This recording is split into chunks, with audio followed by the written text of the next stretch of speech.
Então, essa é a nossa primeira aula sobre construção de modelos.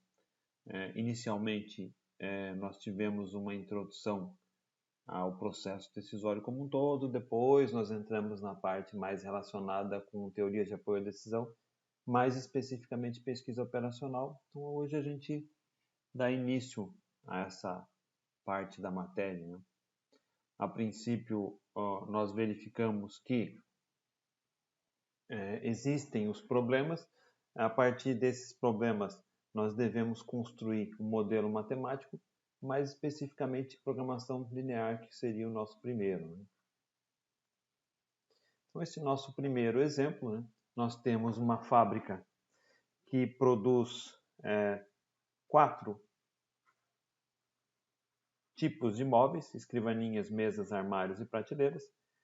Na produção desses móveis, né, ela utiliza basicamente 3 insumos: tábuas, pranchas e painéis aglomerados, que ela dispõe numa determinada quantidade para sua produção. Esses móveis, então, né, eles são vendidos a um custo, um preço, né, preço de venda de 100, 80, 120 e 30 unidades monetárias, respectivamente, né? Cada um desses produtos ele requer uma determinada quantidade dos recursos. E aqui embaixo nós temos essa descrição, né? Uma escrivaninha consumindo 1 metro de tábua e 3 metros de painéis, uma mesa consumindo 1 metro de tábua e 1 metro de prancha e 2 metros de painéis, o armário consumindo 1 metro de tábua, 1 metro de prancha e 4 metros de painéis, e finalmente uma prateleira consumindo 4 metros de tábua e 2 metros de prancha. Então, esses seriam o problema que nós devemos identificar e resolver, né? No primeiro momento, então, a gente vai se preocupar basicamente com o modelo matemático. Então, nesse caso específico, né, a pergunta que se pode encontrar ali, né, por exemplo, é quanto a empresa deve fabricar de cada produto para ter a maior receita, né? Então, essa seria a primeira pergunta a responder, né? Existe uma série de outras que a gente já discutiu até na aula passada, né? Por exemplo, se você tiver recurso financeiro externo a mais, né? Aonde que você vai investir? Vai comprar mais tábua, mais painéis, mais pranchas, né? Então, isso é uma pergunta que a gente vai responder posteriormente, né? Então, no primeiro momento, é quanto que deve ser fabricado de cada produto para ter a maior receita, né? Então, num primeiro momento, vocês devem observar o problema e buscar nesse enunciado, né, qual que é o seu objetivo, qual é a decisão, quais são as variáveis de decisão, quais são as decisões que vocês têm que tomar, e a partir disso, então, escrever a função objetivo. E depois, num segundo momento, determinar quais são as restrições impostas, né, pelo problema em cima da função objetivo. Então, esse seria um primeiro ponto, né? Então, aqui, as variáveis de decisão, né, juntamente com a função objetivo, né? Então, seria a função objetivo maximizar a receita. E as variáveis de decisão, que são aquelas variáveis nas quais o tomador de decisão tem controle, né? É a quantidade de escrivaninhas que ele vai produzir, a quantidade de mesas, a quantidade de armários e a quantidade de prateleiras, né? Todo o resto é calculado com base nisso, né?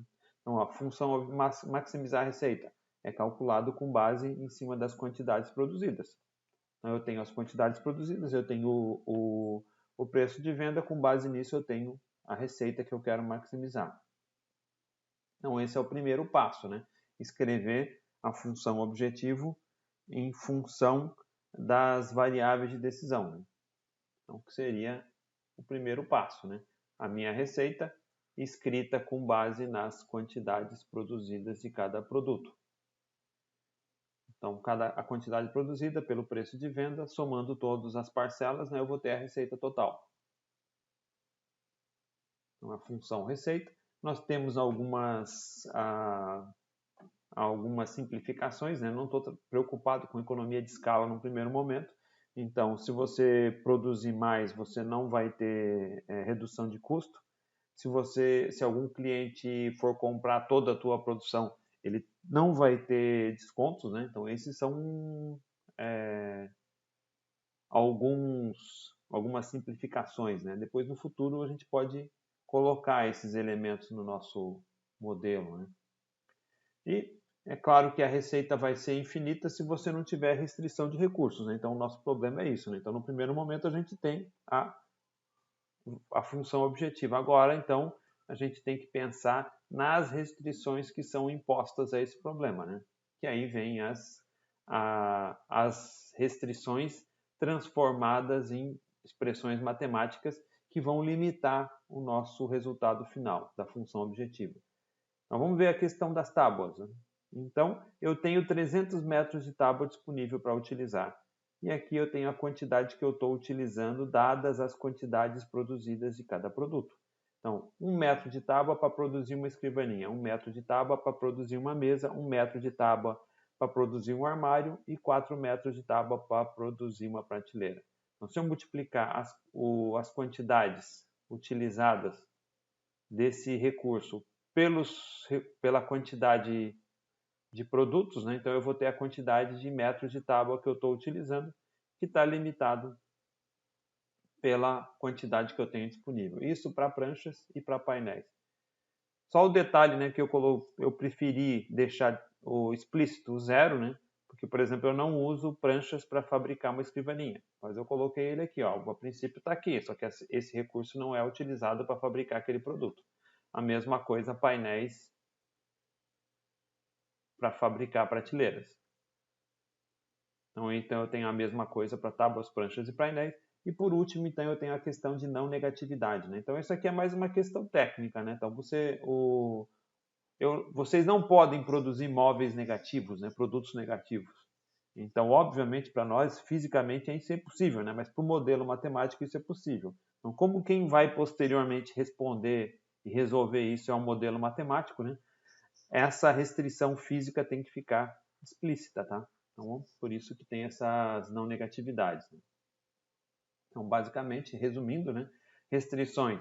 Quantidades utilizadas tem que ser menores ou iguais às quantidades disponíveis, está aqui, né? Então, por isso é que tem esse menor ou igual. Quantidade utilizada menor ou igual à quantidade disponível. Isso vale para todos os casos, né? E as não negatividades, né? Que eu já expliquei para vocês que é mais um problema físico, né? Então, juntando tudo, juntando a função objetivo com as restrições, eu tenho o meu modelo matemático, que é aquilo que vocês têm que aprender no primeiro momento, tá? Não se preocupa com o resultado, se preocupa em conseguir abstrair do enunciado o modelo matemático. É isso que vocês têm que aprender no primeiro momento. Então, aqui, resumidamente, eu tenho a função receita, que eu quero maximizar, sendo que eu tenho controle sobre essas variáveis, quantidade de estante, quantidade de mesa, armário e prateleiras produzidas. Sujeito a algumas restrições, né? Que é a quantidade de metros de tábua, pranchas e painéis que eu tenho, né? E mais a minha restrição de não negatividade, que é uma questão que a gente viu, né? Então, esse seria o primeiro passo, né? Pegar o enunciado e conseguir chegar na função, no modelo matemático, né? Que pode posteriormente ser resolvido em qualquer ferramenta disponível aí, né? Que implemente, no nosso caso, a gente vai utilizar o método simplex. Mais especificamente, vocês vão trabalhar com o solver, né, do Excel, porque é aquilo que é mais fácil, né? Mais facilidade para a gente acessar. Né? Então, esse seria o primeiro problema, né? Então, agora eu vou apresentar o segundo problema. Esse segundo problema, então, vocês podem pensar e tentar responder. E daí, na aula sequente, então, na aula seguinte, né? Na sequência, a gente começa desse ponto, resolvendo esse novo problema, né? Então, o problema 2 seria esse daí, né? Fábricas que produzem papéis, né? Então, você tem uma demanda que tem que ser atendida, você tem o custo de produção, e as quantidades que cada fábrica podem produzir e você deseja saber o custo mínimo de operação para atender a demanda, né? Então esse é o exercício que vocês têm que tentar responder, né? Então por hoje ou nesse momento, né, a gente para por aqui.